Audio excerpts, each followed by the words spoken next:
ସାଇଲେ ଫୁଲ ଫୁଟୁନି ଯେଉଁ କିଛି ଫସଲ ଛାଇରେ ଧାନ ଲଗେଇଲେ ହେବ, ଧାନ ଲଗେଇଲେ ହେବନି, ଖରାରେ ଧାନ ହେବ, ଖରାରେ ସବୁ ଫସଲ ହେବ। କାହିଁକି ହେଉଛି ସୂର୍ଯ୍ୟ ସହ ସମ୍ପର୍କ ରହିଛି। ସୂର୍ଯ୍ୟ ହେଉଛି ସବୁଜ ତତ୍ତ୍ୱ। ତେଣୁ ସୂର୍ଯ୍ୟ ଗୁଡ଼ା ଘାସ ଜାଗାରେ ଘୋଡ଼େଇଛି ଗୁଡ଼ା ହାଣ୍ଡି 10 ଦିନ 20 ଦିନ ପୂର୍ବରୁ ଧଳା ହେଇଥିବ। କାହିଁ ଧଳା ହେଇଗଲା? ଏଟା ସୂର୍ଯ୍ୟକିରଣ ମିଳିଲା। ସୂର୍ଯ୍ୟ ହେଉଛି ସବୁଜ ତତ୍ତ୍ୱ, ଯେଉଁ ଗାଈ କ୍ଷୀର ଆମର ସବୁଜ ତତ୍ତ୍ୱ। ତେଣୁ ସୂର୍ଯ୍ୟ ହେଉଛନ୍ତି ଅଗ୍ନି ତତ୍ତ୍ୱର ପ୍ରତୀକ।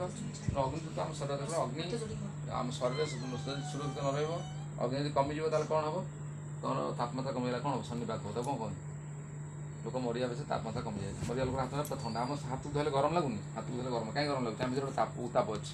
ସେ ଉତ୍ତାପଟା ଯେତେବେଳେ କମିଯିବ କ'ଣ ହେବ? ତାକୁ ସନ୍ନିପାତ କହନ୍ତି। ତାକୁ କ'ଣ କହନ୍ତି? ସନ୍ନିପାତ। ସେ ଲୋକ ମରିଯିବ। ଉତ୍ତାପ ବଢ଼ିଗଲା ଜ୍ୱର ହେବ। ତେଣୁ କମିଗଲେ ଖରାପ, ବଢ଼ିଗଲେ ଖରାପ। ସେ ଉତ୍ତାପ ସେଥିପାଇଁ ଇଏ ଅବସ୍ଥା ରହିବା ଦରକାର। ଅଗ୍ନି ତତ୍ତ୍ୱର ପୂଜନ କର। ଓମ୍ ତୋଂ ଅଗ୍ନିପୁର ବାନ୍ଧବ ସଡ଼ା ବଶିଷ୍ଠ ସୁସ୍ଥାନ ବିଶ୍ୱ ଓମ୍ ଅଗ୍ନି ନମଃ ଆଭାସିତା ନମସ୍କାରମ୍ କରନ୍ତି ଅଗ୍ନି ତତ୍ତ୍ୱ ଲାଲ ରଙ୍ଗ। ये कहीं तत्व पूजा करा आम शरीर सब संतुलन अवस्था रक्षा करा। संतुलन बढ़ीगले खराब, कमिगले खराब। पृथ्वी तो बढ़ीगले खराब, कमिगले खराब।